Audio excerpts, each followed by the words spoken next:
Hello, everyone. I'm Dr. Juliana Jamaldeen, and I'm a resident of the Inner West. To start with, systemic racism is embedded in every fiber of our society. Too many Australians, and sadly many within this LGA, bear the brunt of it in our everyday lives. The troubling rise of far-right nationalism, both overseas and here, as well as the more insidious forms of racism, continues to rear its ugly head again and again. This year in Australia, the COVID-19 pandemic has seen Asians targeted in particular, as documented in the report I Am Not a Virus by Erin Chu. But this isn't anything new.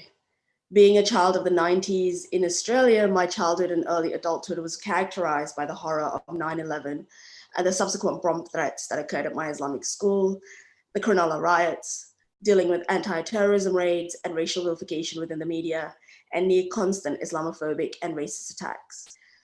Now, as an adult, those incidents haven't decreased or improved. In fact, they've morphed and changed and rear themselves up in different ways.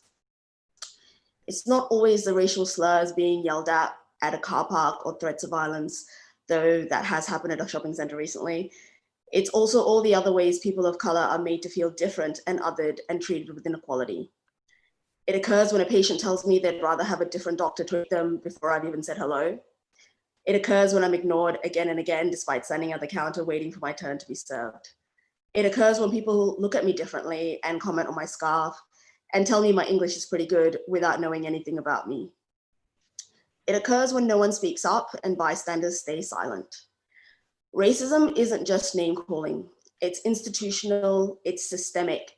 It occurs everywhere and has been baked into the very foundation of Australia's history when the sovereignty of Aboriginal and Torres Strait Islanders was denied, and it continues on with custodial deaths and the significant and lasting inequalities that affect our Indigenous brothers and sisters.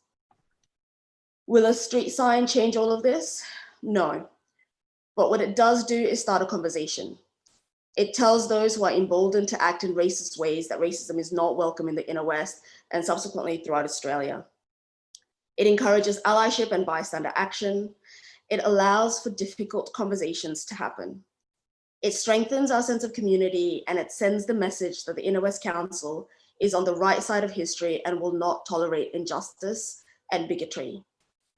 The signs of racism not welcome is the start to a difficult and long overdue journey for this country to change and to show to the world that we believe in equality and justice and will not tolerate racism here, now, and moving forward.